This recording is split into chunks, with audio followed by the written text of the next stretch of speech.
Hey everybody, it's Chase with AV Pop Culture again, and today I am here to bring you 10 more awesome movies that you've never seen. So pop that tape in, I got you. Let's go do this.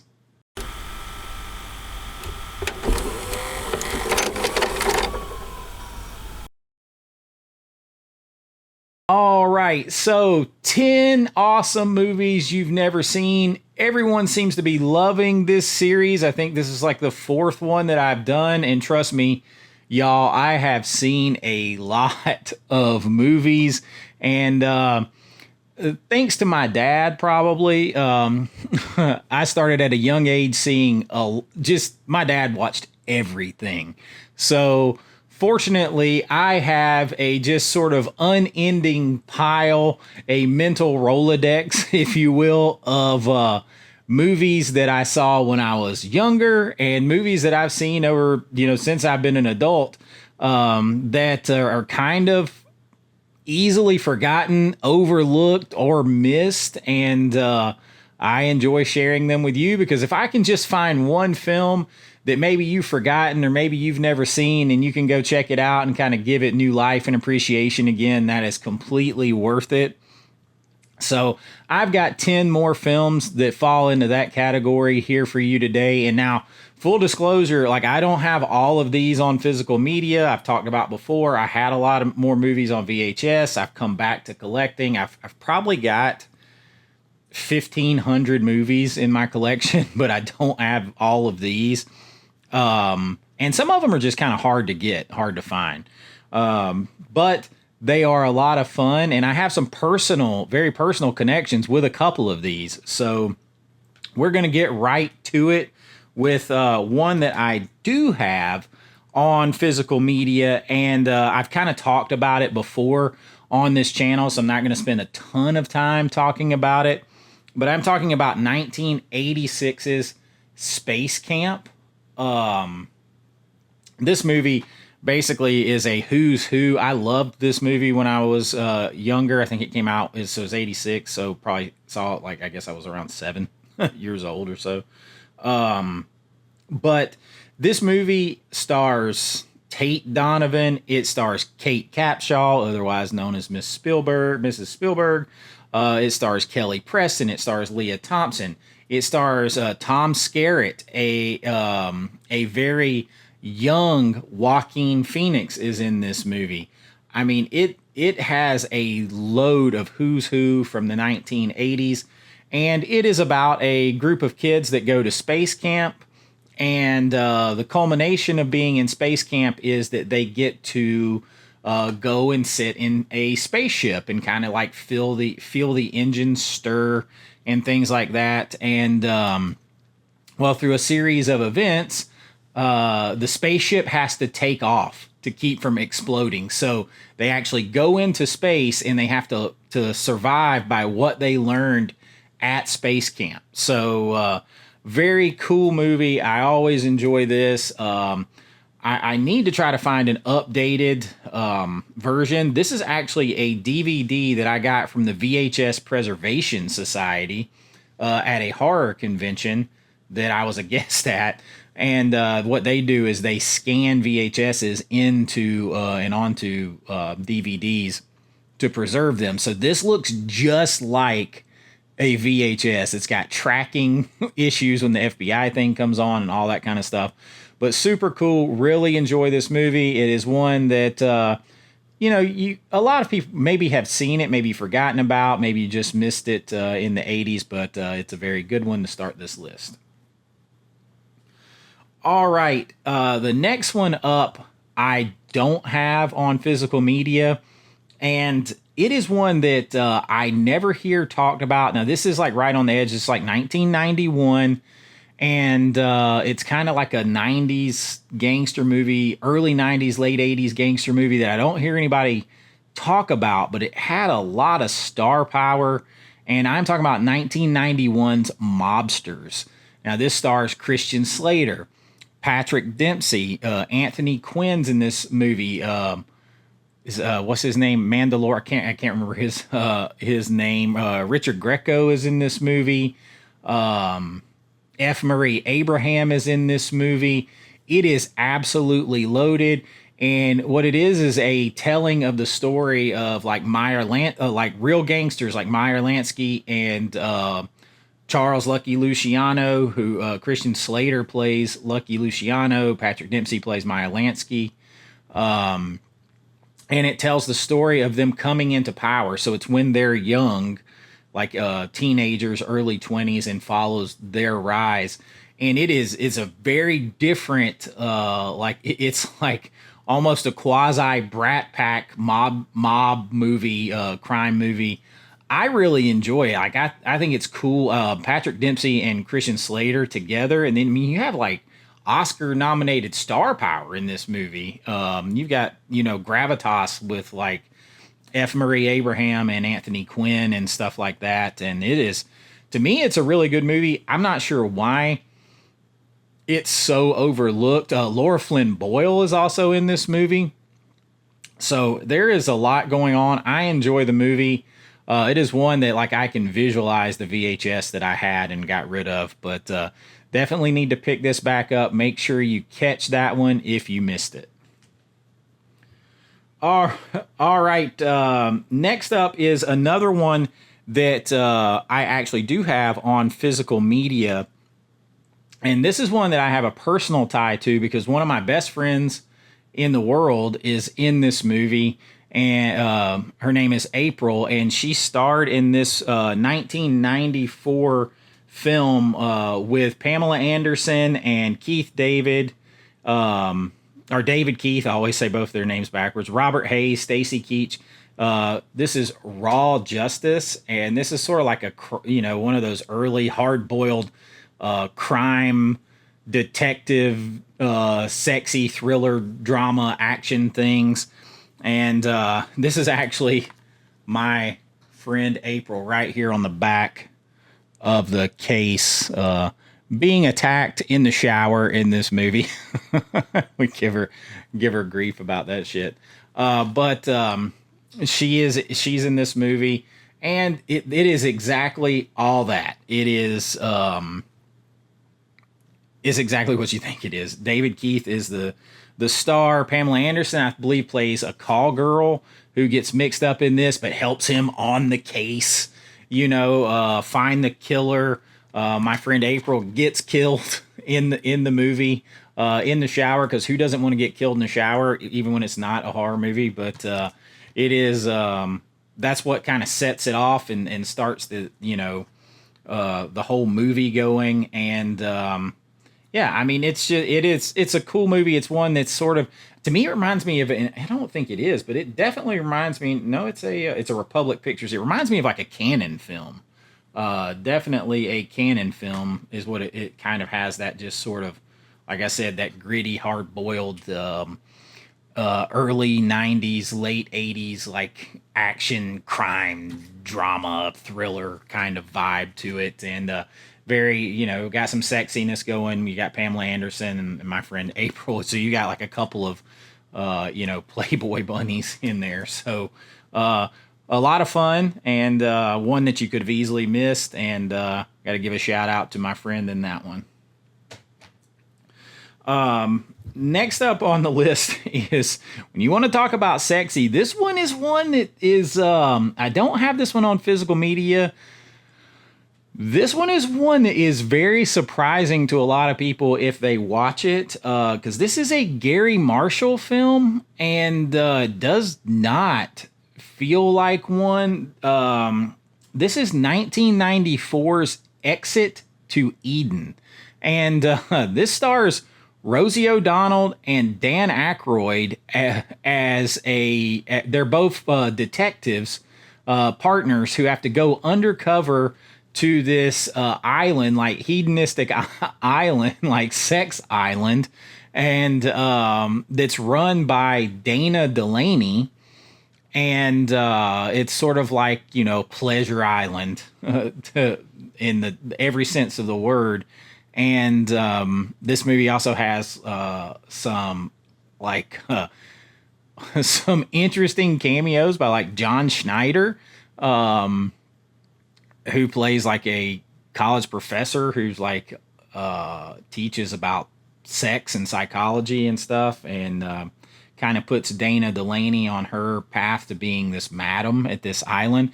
But they are there. Dan Aykroyd and Rosie O'Donnell go to this island to basically investigate these diamond smugglers, diamond thieves who are, have their sexual proclivities that take them to this island. And so Rosie O'Donnell goes and poses as a guest at the island, and Dan Aykroyd goes and poses as a worker at the island. So they get these two different experiences at the island. And when I say this doesn't feel like a Gary Marshall movie, I mean, it is raunchy.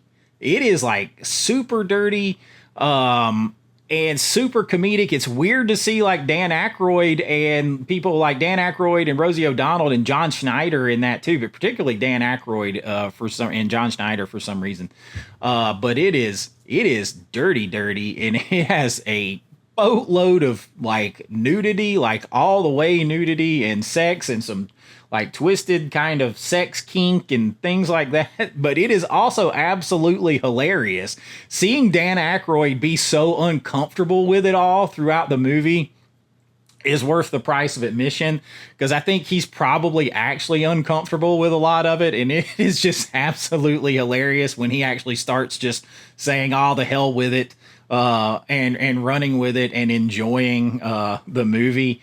It is fun. It's pretty fast paced comedy. You've got, I mean, it reads like a really raunchy 80s sex comedy with like some 80s detective movie stuff put in with it, but it's from 1994. Gary Marshall, shit ton of production value. Check it out. You'll laugh and get plenty of raunchy fun out of Exit to Eden. All right, shifting gears real hard is 1990, also 1994. So shifting gears real hard in this year, we have a Disney film, 1994's Iron Will. Now, I loved this movie when I was a teenager. This came out, and I saw it at the theater. This stars Mackenzie Austin in the lead, and Kevin Spacey's in this movie. Brian Cox is in this movie. And what this is it's based on a true story of I think it's the 1917 Winnipeg to St. Paul dog snow sled race. And the lead character, Will, is played by Mackenzie Austin, and his father is a dog sledder, and they live, in Winnipeg, like somewhere where it's cold all the time and snowy. And his father passes away, and the grand prize for this is a lot of money, especially in 1917. And so to honor his father, and because they need the money, Will, who is like a teenager, enters this race. And it's the type of race where people die and they get frostbite and all this, people can literally die. Most people don't even finish the race. So he's got his sled dog team, and, he encounters the bad guy, and he has to overcome all these obstacles, and he has to go through the area where it was so dangerous. It's where his dad lost his life. And so he just has to overcome this. And Kevin Spacey plays a reporter who is following this and catches on to this story of this kid and why this kid is racing. And that reporter is ultimately, for the newspaper, that reporter is ultimately why we have this story and this movie. It's just a really good, feel-good movie. It's got a lot of action, adventure, all that kind of stuff that's fun for the whole family. And it's just one I don't hear people talking about a lot. I'm sure a lot of people maybe have seen it back in the day. Maybe you've forgotten about it. Maybe it's just one you missed. But you will have a fun adventure with Iron Will. All right, switching back to another one that I do have on physical media is one that stars Heath Ledger and came out close to the time of his turn in as the Joker, but could not be further away from the Joker. And I am talking about, I believe it is 2005, 2005's, 2005's Casanova. If you haven't seen this movie, this is like, if you saw his movie A Knight's Tale, if you could somehow take A Knight's Tale and, like a standard rom-com and maybe like the Three Musketeers and a couple other movies and shake them up and put them together, you would get Casanova, so this came out even after Brokeback Mountain. Heath Ledger plays the legendary Casanova, and they really make this into a rom-com that is a period piece, which is very, very interesting. It stars alongside Heath Ledger, Sienna Miller. You got Jeremy Irons in this, and you also have Oliver Platt, who is very, very funny in this movie. And, of course, Casanova is a legendary lover. He's helping Oliver Platt learn how to be a better lover, all of those kind of things. And he falls in love. Casanova himself falls in love with a woman who, for the first time ever, he can't just sweep her off her feet. So he has to really work for it. He's also having to deal with Jeremy Irons, who wants to arrest him and make him leave town, basically. It is just a lot of fun. Heath Ledger is a lot of fun in it. You have to think of Heath Ledger in terms of, like I said, A Knight's Tale or 10 Things I Hate About You style Heath Ledger. But it's basically a rom-com period piece and it's just fun. And nobody ever talks about it. I mean, it come out around the time of him playing Joker in The Dark Knight and Brokeback Mountain. So this movie definitely gets overlooked, but check it out. I think you'll have a lot of fun with Casanova. Okay, now I talked about canon films earlier, and I have a canon film on this list. Now, I don't have it on physical media, but actually, not only do I have a canon film, I have it's a Chuck Norris film, and it is the last film that Canon made before they went bankrupt and went out of business. And I am talking about 1994's Hellbound, starring Chuck Norris. Now, this one is really interesting because this one is like, imagine taking a dollar store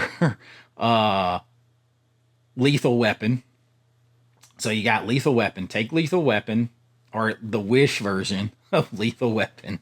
Take Lethal Weapon with the two cops, because Chuck Norris plays a detective and he has a best friend who's his partner. They're two detectives. Now take that and mix it with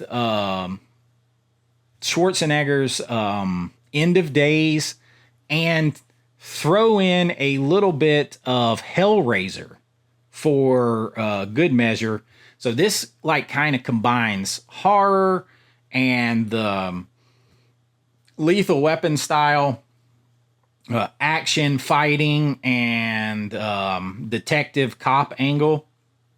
Basically, Chuck Norris and his partner are on the case of a murder. It takes them to Israel. They find out that there's a lot of supernatural elements to what's happening here. It sends them down this spiral where basically it's Chuck Norris versus a demon and sort of like the forces of hell. And, you definitely have that sort of Hellraiser type vibe. It actually does period style flashbacks. It does little flashes of like hell itself and torture and things like that. So definitely it's like a knockoff version of Lethal Weapon that stars Chuck Norris meets Hellraiser and the Schwarzenegger movie. I just totally blanked on it. End of Days definitely has vibes of all of those, and I never hear anyone talk about it. And it's a canon film, and canon film, especially in the through the 80s and early 90s, were popular. This was the last one before they went under. I think it was Life Force that also helped make them go under. But this was the last film that they put out. The last one, and it starred Chuck Norris, and it's got some horror elements. So if you ever want to see Chuck Norris in a horror movie, a real horror, like horror action, Hellbound is for you. Make sure you check it out. Okay, another one that I don't have physical media for is one that I kind of ran up on by accident one night, maybe 10 years, 15 years ago.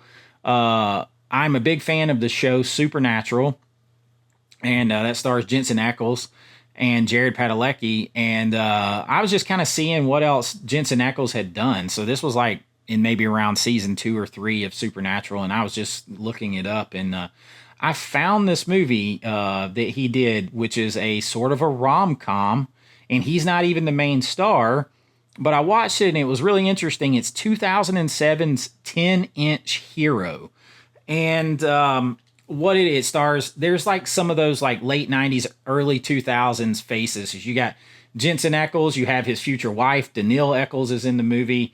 You have Clea Duvall, who's in this movie. Sean Patrick Flannery is in this movie. And what it is the lead actress, who's maybe like the least famous of any of them, Piper, I think I wrote down her name, Elizabeth Harnois. I don't even know her name. I don't know her from anything else. The movie centers around her, and she had a child when she was like 14. She's supposed to have had a child when she was, no, not 14, when she was 15, that she had to give up for adoption. And she reads about the child, and she figures out in the paper, because her child is smart or whatever. Her child's like now 10 years old or something like that. And she reads about her. So she moves to this quaint little seaside town where her child is.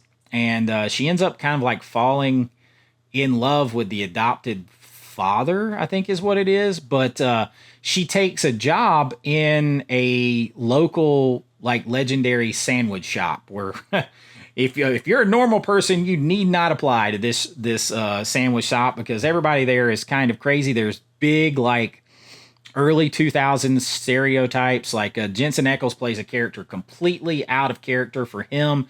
He's like a I don't know, like a punk rocker type goth dude with like red and blue hair and the big chain wallets and combat boots and nose ring and everything else. And he strikes out with the girls, which is exactly opposite of everything he is in Supernatural. His wife, Danielle Ackles, has crazy sex scenes in this movie and nude scenes and stuff, which I'm sure with other guys, not him, which got to be interesting for later. But she's kind of like the slutty hot chick. He's kind of the gothy emo guy. And then Clea Duvall is the nerdy, internet, person and all that kind of stuff. And they all work in this sandwich shop that's legendary. People come from all around to get sandwiches at this seaside sandwich shop. Say that a bunch of times fast. But it's a kind of a slice of life rom-com, or, late 90s, early 2000s vibe, rom-com type movie. Kind of, if like She's All That, Down to You, 10 Things I Hate About You, like I mentioned earlier. It kind of has a vibe of all of those in it. And, it's just a good, fun, light watch. And I've never even seen this movie on physical media. It's probably out there somewhere, but I saw it like 15 years ago or so for the first time, and just enjoyed it. So check out 10-Inch Hero, see if you enjoy it. Okay, just a couple more left. The next one up will be the last one. I think I got 2 left, right? This one I also do not have on physical media anymore. This one's very dramatic movie. This is one that may make my list of movies that I think that Vinegar Syndrome should do as a cinematograph release. And I'm talking about 1994 again, off the beaten path here with Tommy Lee Jones starring as the great Ty Cobb. The movie title is Cobb, and Tommy Lee Jones plays Ty Cobb, the baseball player, the Hall of Fame baseball player. In fact, the first man ever elected to the Hall of Fame was Ty Cobb, and it basically tells his life story. And Robert Wool from Bull Durham, he played on the old TV show Arliss as a sports agent, sports writer. Well, in this movie, he plays a sports writer, and this is quasi based on a true story of a sports writer who was with Ty Cobb in Ty Cobb's like last year or two that he was alive. And he kind of traveled and followed Ty Cobb and wrote a book on Ty Cobb. But he also wrote another, he was writing two books at one time. The book Ty Cobb wanted him to write, and then the book he wanted to write, and probably the truth was somewhere in the middle. But I mean, it's not like some PG biopic. It is a hard R movie. It pulls no punches on Ty Cobb being a legend and great, but also a legendary mean son of a bitch. And Ty Cobb is from here in Georgia. He's from Royston. They actually called him the Georgia Peach. I have a lot of family that is from Royston, Georgia, and like my great grandfather grew up in the same town with Ty Cobb, so it's very interesting to me. But it is super well done movie, like the period part of it and all that. It tells you like Ty Cobb was a brilliant man. Tommy Lee Jones plays him fantastically. There is drinking and scandal and baseball and period pieces and sex and murder and all kinds of stuff in this story that you would not expect. And this does not sugarcoat anything. It is a really, really good movie if you enjoy that kind of thing. Even has a little cameo from Jimmy Buffett as a armless heckler that Ty Cobb legendarily went into the stands and beat the shit out of. So it is a pretty interesting movie. Don't hear a lot of people talking about it. Tommy Lee Jones is fantastic as Cobb. Check out Cobb. I think you'll enjoy it. All right. Now, the last one on my list I do have on physical media, and it stars a lot of horror icons. It also stars one of my oldest friends in the world, Marla Malcolm. She and I have known each other since I was like 13 and she was 11 or 12. So well over 30 years. This is 2005. I believe it's 2005's 2001 Maniacs. This is a Tim Sullivan written and directed, Eli Roth produced horror film that was shot here in Georgia. It stars also Robert Englund, Lynn Shay, Peter Stormare, Giuseppe Andrews is in this movie. And I can't remember if this is like a remake of an older movie, but this is 2005's 2001 Maniacs. And of course, my friend Marla Malcolm is a star in this movie. She's kind of like the final girl in the film.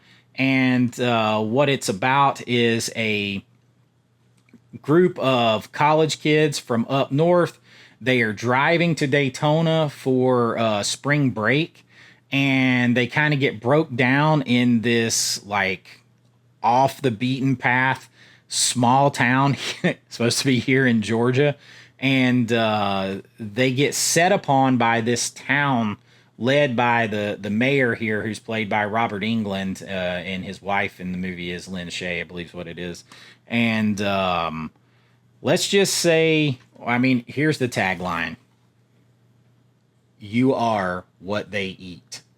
And you kind of find out, I think what it is like these people are the demonic vestiges, the ghosts, the tormented spirits of Southerners in this small town that were slaughtered by Sherman and his army on their march to the sea. I believe is like the ultimate story. And so they are out for revenge on any Yankee that comes down that is unlucky enough to encounter their town in their Jubilee celebration.